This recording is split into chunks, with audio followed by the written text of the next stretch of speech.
ወደ ዝርዝር መረጃዎቻችን እናምራለን። ከአውትሶርሲንግ አይነቶች አንዱ የሆነው የቢዝነስ ፕሮሰስ አውትሶርሲንግ ከቅርብ ጊዜ ወዲህ በሀገራችን እየተስፋፋ የሚገኝ ሲሆን ለበርካታ ወጣቶችም ተስማሚ የስራ እድሎችን እየፈጠረ ይገኛል። በአውትሶርሲንግ ዘርፍ ላይ የተሰማሩ ወጣቶች ምን ያክል የሙያ እድገትና የገቢ እድል እያገኙ ይገኛሉ? ኢትዮጵያ በዓለም አቀፍ የአውትሶርሲንግ ገበያ ውስጥ ያላት ተወዳዳሪነትስ ምን ደረጃ ላይ ይገኛል? በሚሉትና ሌሎችም ጉዳዮች ባልደረባችን ልዑል አለማየሁ ተከታዩን ጥንቅር አሰናድቷል።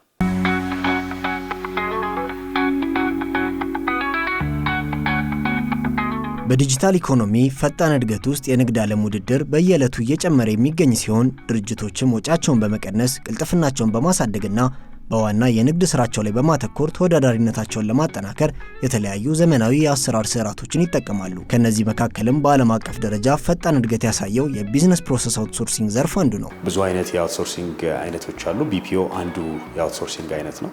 አውትሶርሲንግ ማለት አንድ ተቋም ራሱ ቢሰራው ብዙ ኮስት ሊያስወጣው የሚችል ወይ ደግሞ ጊዜውን ሊሻማበት የሚችል ከሆነ ወይ ደግሞ ሩቲን ስራ ከሆነ ለሌላ ድርጅት ይሄንን ስራ አሳልፎ በመስጠት ለሱ ተመጣጣኝ የሆነ ዋጋ ለዛ ድርጅት ሲከፍል አውትሶርሲንግ ይባላል። ስፔሻሊ ደግሞ አሁን ከግሎባላይዜሽን ጋር ኢንተርኔት መስፋፋት ጋር የትም የዓለም ክፍል ላይ ሆነ ተመሳሳይ እውቀት የትም ዓለም ክፍል ላይ ካለ ሰው ጋር ሊኖርህ ስለሚችል ይሄ ደግሞ አውትሶርሲንግ ሴክተሩ በደንብ እያስፋፋ የመጣ ነገር። አውትሶርስ ማድረግ አንደኛው ትልቁ ጠቀሜታ ዩ ካን ፎከስ ኦን የራስህ ፕላን ላይ ስትራቴጂ ላይ ዛን ኦፕሬሽናል የሆኑ ነገሮች ላይ ኦር ሩቲን ያላቸው ስራዎች ላይ ሌሎች ካምፓኒዎች እንዲጨነቁ ማድረግ አይጠበቅበትም። ሶ የተለያዩ አናሊሲሶች ያሉ ሩቲን ስራዎች አሉ። እነዛ ፓርቶች will be outsourced for different countries and also within the country as well outsource ይደረጋሉ ማለት ነው። that means የሰርቪስ ኳሊቲ ወይም ኦፕሬሽናል ኳሊቲዎች ይሻሻላሉ ማለት ነው። ወደዚህ ሀገር አምጥተህ ካየው አልተለመደም እዚህ ሀገር ውስጥ ግን ለምሳሌ ብዙ ጊዜ የተለያዩ ሰርቪሶች የምንጠቀምባቸው ኮል ሴንተሮች ምናምን አቬለብል ላይሆኑልን ይችላሉ። the reason is እነዚህን ፓርቶች ሩቲን ያለው ስራ ስለሆነ ካምፓኒው ፎከስ አያደርግባቸውም። ሶ ካምፓኒው ፎከስ የማያደርግባቸው ከሆነ ተጠቃሚው ኳሊቲ ያለው ሰርቪስ አያገኝም። ግን ፎከስ ለሚያደርግበት ካምፓኒ አውትሶርስ ቢደረግ ግን ይሄ ነገር ኦፕሬሽናል ሰክሰስ ይኖረዋል ማለት ነው። የመጀመሪያው እነዚህ ሶፍት ስኪል የምንላቸውን ነገሮች የሚችሉ ወጣቶችን መያዝ ነው። እኛም አንዱ የምንሰራበት ነገር ለእኛም ቲሞች የምንይዛቸው ወጣቶች የራሳችንን ትሬኒንግ ከሰጠናቸው ነው በኋላ ነው። ሶፍት ስኪል የምንላቸው የተለያዩ ቋንቋዎችን መቻል ነው። ፈረንሳይኛ፣ እንግሊዘኛ፣ አረብኛ እንደነዚህ አይነት ቋንቋዎችን መቻል ነው። ሲንስ ኮሚኒኬሽን ኢዝ ዘ ቤዚክ ሚንስ እዚህ ሴክተር ላይ ምንድነው የሚጠቀሙት ተማሪዎቹ በዚህ ነገር ውስጥ ለሚለው ግን አንድ ተማሪ ከዩኒቨርሲቲ ከተመረቀ በኋላ ኢንተርናሽናል ከሆነ ካምፓኒ ጋር የመስራት እድል ይኖረዋል ማለት ነው። ሶ በተለያየ አይነት መንገድ ፓርት ታይም ሊሆን ይችላል፣ በርቀት ሊሆን ይችላል፣ ወርክ ፍሮም ሆም ኦር ደግሞ ፉል ታይም ተገኝቶ የመስራት እድል ይኖረዋል ማለት ነው። እነዚህ ሁሉ ኦፕሽኖች የቢዝነስ ፕሮሰስ አውትሶርሲንግ ውስጥ የሚካተቱ ናቸው ማለት ነው። ይህ አውትሶርሲንግ ዘርፍ ከቅርብ ጊዜያት ወዲህ በሀገራችንም እየተስፋፋ የሚገኝ ሲሆን በተለይም መንግስት የዲጂታል ኢትዮጵያ ፕሮግራሞችን በማጠናከርና የአይቲ ፓርኮችን በመገንባት ዓለም አቀፍ ደንበኞችን ወደ ሀገራችን ለመሳብ የወሰዳቸው እርምጃዎች ዘርፉን ለማሳደግ ወሳኝ መሰረት እየፈጠሩ እንደሚገኝ የዘርፉ ባለሙያዎች ይገልጻሉ። አሁን ኢትዮጵያ እንደ ሀገር እየገባችበት ያለ ሴክተር ነው። እዚህ ሴክተር ላይ ጠንካራ መሰረት ያላቸው ሀገራት አሉ እና ህንድ እና አብዛኛው የደቡብ ኤዥያ ሀገራት ጠንካራ መሰረት አላቸው ሴክተሩ ላይ።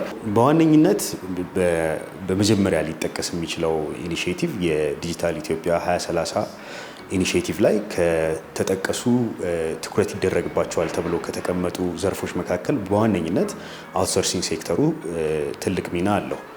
እሱ መንግስት ካደረጋቸው ሰፖርቶች በጣም ይሄ ሁላችንም እዚህ ሴክተር ላይ ያለን ሰዎችን ያስደሰተን ነው። ይሄንን ትኩረት መንግስት እንዲሰጥ ካስገደዱት ነገሮች መካከል አንደኛ ዓለም ላይ እየታየ ያለው ይሄ እዚህ ሴክተር ላይ ያለው እድገትና ትሬንድ ነው።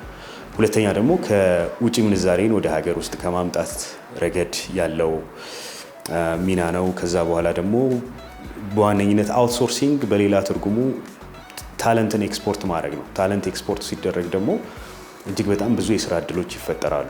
ባለሙያዎቹ አክለውም በዚህ ዘርፍ ላይ የተሰማሩ ኩባንያዎች ቁጥር እየጨመረ መምጣት ለበርካታ ወጣቶች የስራ እድል እየፈጠረና የውጭ ምንዛሬ ገቢን እያስገኘ እንደሚገኝ ገልጸው ነገር ግን ሀገራችን ካላት የሰው ኃይል አንጻር በዘርፉ ላይ የተሰማሩ ወጣቶች ቁጥር አሁንም አነስተኛ መሆኑንና በዓለም አቀፍ የአውትሶርሲንግ ገበያ ላይ ከዚህ በላይ ተወዳዳሪ በመሆን ተጨማሪ የውጭ ምንዛሬ ማስገባት እንደሚቻል ጠቁመዋል። የኢትዮጵያ አውትሶርሲንግ አሶሲዬሽን አለ። እንደነሱ መረጃ ከሆነ እስካሁን ድረስ በአውትሶርሲንግ ሴክተር ከ15000 በላይ የስራ እድል ተፈጥሯል የሚል ነገር አለ።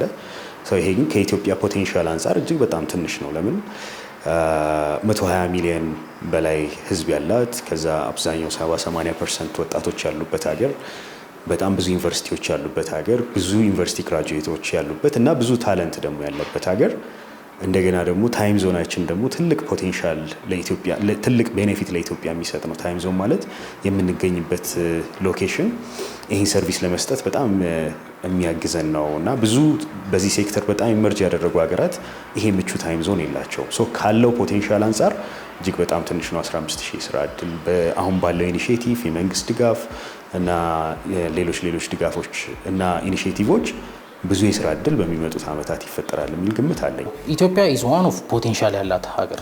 ምክንያቱም 70% ኦፍ አወር ፖፑሌሽን አር ያንግ ከ30 ዓመት በታችና ከ20 እስከ 30 መካከል ያሉ ሰዎች ናቸው። ይህንን ፖቴንሻል ይዛ ግን ኢትዮጵያ አሁን ላይ ያለችበት ደረጃ አይ ቲንክ ወደ 24ኛ አካባቢ ነው። ሶ ዌን ዊ ኮምፔር ኢት ከጎረቤት ሀገሮች ጋር ከነ ኬንያ፣ ግብጽ፣ ደቡብ አፍሪካ፣ ናይጄሪያ የተሻለ ፖቴንሻል ወይም ተፎካካሪ መሆን ፖቴንሻል አለን፣ ግን ያንን ሙሉ ለሙሉ አክሰስ አላደረግነው። ያው አብዛኛው ኤክስፖርት የምናደርገው ታለንት 5 እና ከዛ በላይ እጥፍ ኢንካም ነው የሚያስገኘው እዚህ ያ ተመሳሳይ ታለንት ቢቀጠር ከሚያገኘው ገቢ ማለት ነው። ከዛ በዘለለ ደግሞ ይሄንን ገቢ የምናገኘው በውጭ ምንዛሬ ነው፣ በዩኤስዲ፣ በዩሮ እና በተመሳሰሉት የውጭ ምንዛሬዎች ነው የምናገኘው። የስራ እድሉ እየበዛ በመጣ ቁጥር የምናገኘው የውጭ ምንዛሬም ከፍ እያለ ነው የሚመጣው። ኢንተርናሽናል የሆኑ ልምዶችን ቢፒኦ ላይ በመሰማራት አግኝቻለሁኝ። በተጨማሪም ደረጃ ደግሞ የክፍያ ሁኔታ የተሻለ ስለሆነ እዚህ ሴክተር ላይ መግባት ከስኪልም አንጻር ከገቢም አንጻር ጠቀሜታ አለው። የመጀመሪያ ኬሪር ፓዜን እዚህ ላይ ስጀምር አሰ ኮል ሴንተር ነው ሆኜ የነበረ የምሰራው ቢፒኦ ላይ አንድ የሚታወቅ ካምፓኒ ውስጥ አሰ ኮል ሴንተር ሆኜ ሰርቻለሁ። ቢፒኦ ደስ የሚለው ቶሎ የሆነ ስኪል ቶሎ ስለሚያሳውቅ ቶሎ የሆነ የካሪር ፓዝ ቼንጆች ይኖሩታል። ከኮል ሴንተር ተነስቼ አሁን ፕሮጀክት ማናጀር መሆን ችያለሁ።